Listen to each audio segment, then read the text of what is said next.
Assalamualaikum warahmatullahi wabarakatuh. Saya Afifatul Zakiyah dengan NIM 212101010097. Saya akan mempresentasikan materi tentang menghadirkan sholat dan zikir dalam kehidupan. Oke, yang pertama di sini adalah makna sholat dan zikir. Apa itu sholat? Sholat secara bahasa dapat diartikan sebagai doa atau doa untuk meminta kebaikan. Sedangkan secara istilah, sholat dapat dipahami sebagai semua perkataan dan perbuatan yang diawali dengan takbir atau takbiratul ihram dan diakhiri dengan salam. Jika kita selalu mengingat Allah dengan selalu menjaga sholat, maka kita akan mendapatkan ketentraman hati. Sholat mendorong kita untuk berpikir bersih dan selalu berada di jalan yang benar.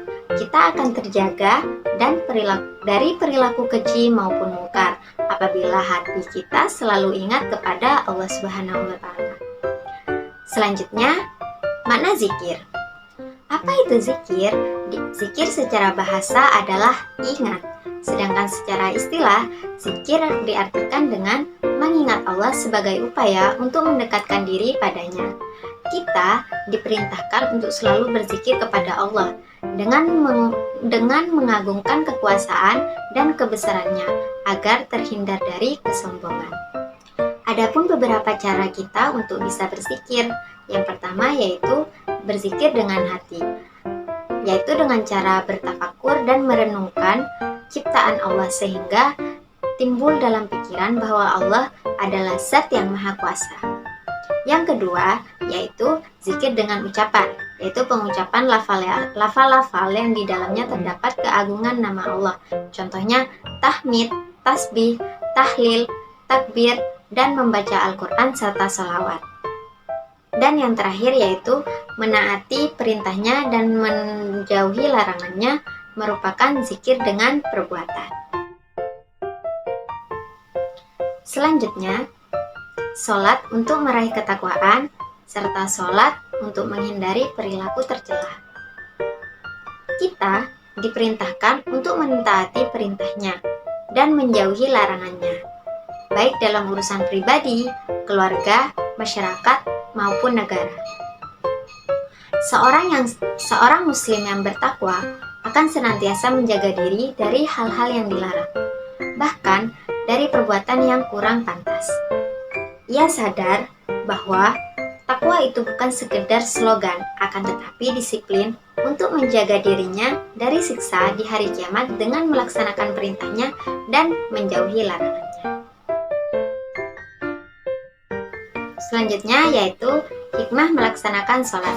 Yang pertama, dalam sholat ada sujud, merupakan pengingat bagi kita semua akan kerendahan kita di hadapan Allah Sang Pencipta. Yang kedua yaitu pada hakikatnya tidak ada yang mampu memberikan pertolongan kecuali Allah Subhanahu wa Ta'ala.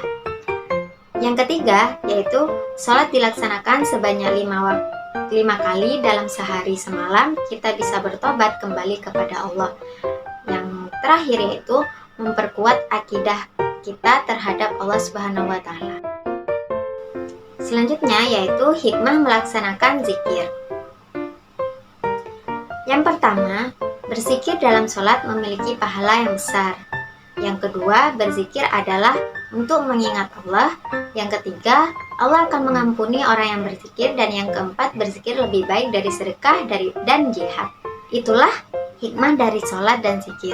Banyak sekali hikmah yang bisa kita petik dan banyak sekali hikmah yang bisa kita pelajari dari melaksanakan sholat dan zikir. Jangan berhenti untuk berzikir dan selalu melaksanakan sholat 5 waktu.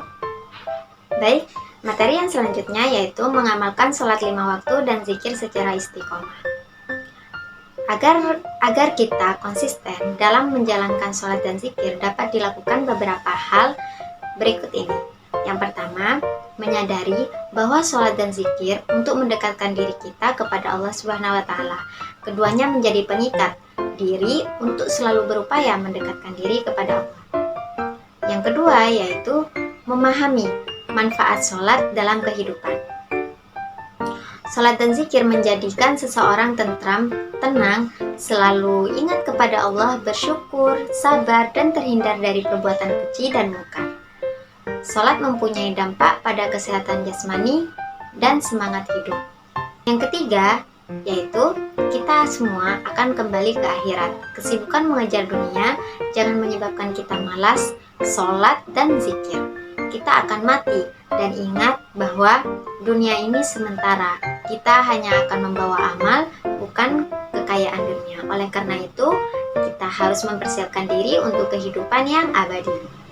Selanjutnya, jangan menunda sholat dan malas berzikir.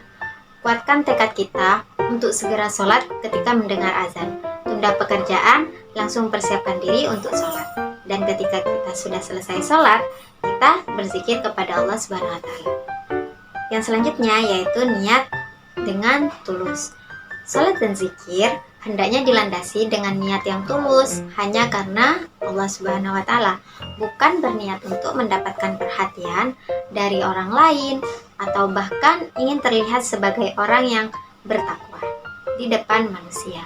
Jadi kita melaksanakan sholat dan zikir semata-mata hanya karena Allah Subhanahu wa Ta'ala, bukan karena manusia. Yang selanjutnya yaitu lakukan sholat secara berjamaah. Upayakan untuk selalu sholat berjamaah. Sholat berjamaah lebih baik daripada sholat sendirian. Apabila tidak memungkinkan pergi ke masjid, ajaklah orang rumah untuk sholat berjamaah.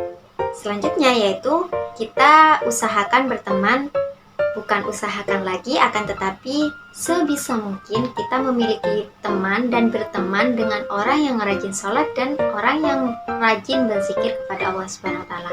Teman yang rajin sholat akan mendorong kita untuk rajin juga melaksanakan sholat. Oleh karena itu, pilihlah teman yang bisa mengajak kalian pada kebaikan. Yang terakhir yaitu banyak membaca buku tentang Islam. Rajin membaca buku keislaman akan memperkuat ilmu agama kita. Mungkin hanya itu yang dapat saya sampaikan, dapat saya jelaskan. Kurang lebihnya saya mohon maaf. Terima kasih. Wassalamualaikum warahmatullahi wabarakatuh.